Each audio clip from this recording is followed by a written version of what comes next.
तर एकदा गुन्हा केला असेल तर वाहन 15 दिवसाकरता सस्पेंड, दुसऱ्या गुन्ह्यात सापडलं असेल तर महिनाभराकरता सस्पेंड, तिसऱ्या गुन्ह्यात सापडलं परमनंट सस्पेंड, असा परिवहन खात्याचाही एक निर्णय या ठिकाणी येतो आहे।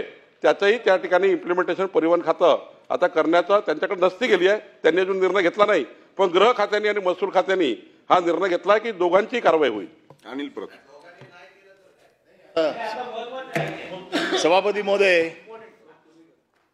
आजचे मावळचे अध्यक्ष आणि महसूल मंत्री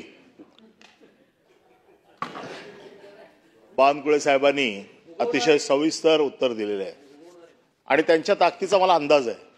एक यशस्वी दमदार मुख्यमंत्र्यांचे अतिशय जवळचे आणि त्यांचे अधिकार पण त्यांनी सांगितलेत की पोलिसाला सस्पेंड करायचे अधिकार आहेत, महसूल खात्याच्या तलाठ्यांना अधिकार आहेत। हे अधिकार तुम्हाला का आहेत? कारण ते लोकसेवकेच्या व्याख्येत बसतात, म्हणून तुम्ही करू शकता ना।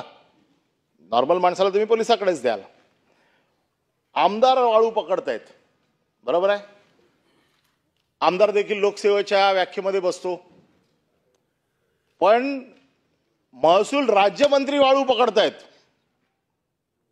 आणि मी तुमच्याकडे 5 प्रकरणं देतो पुढच्या 3 दिवसात की महसूल राज्यमंत्र्याने वाळू पकडली आणि ती वाळू तुमच्या धोरणाप्रमाणे जे तहसीलदाराने 5 ब्रास गरिबांना द्यायला पाहिजे ती दिली नाही।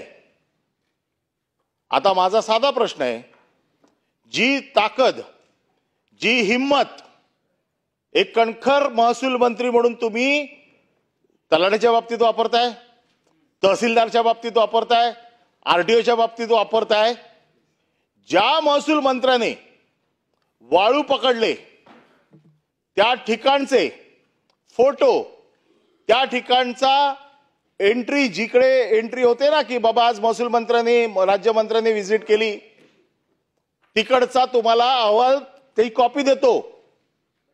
हे सगळं प्राप्त झाल्याच्या नंतर आपण महसूल मंत्र्याला सस्पेंड करू शकता का? त्याचं कारण असं आहे की ते देखील लोकसेवेच्या व्याख्येत बसतात। आमच्यावरती दाखल केल्यानं लोकसेवेच्या व्याख्येत बसतात म्हणून आता हिम्मत दाखवा। आणि माझा साधा प्रश्न आहे, ही छोटी चिलट मारू नका, मारायचं आहे ना मोठा गडी मारा। आणि तुमच्या हिमतीची तर मी दाद देईनच, कारण मला माहिती आहे तुम्ही एकदम ताकदवर आहात।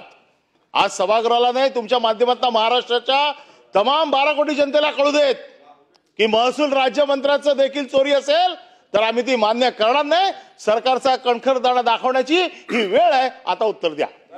महसूल मंत्री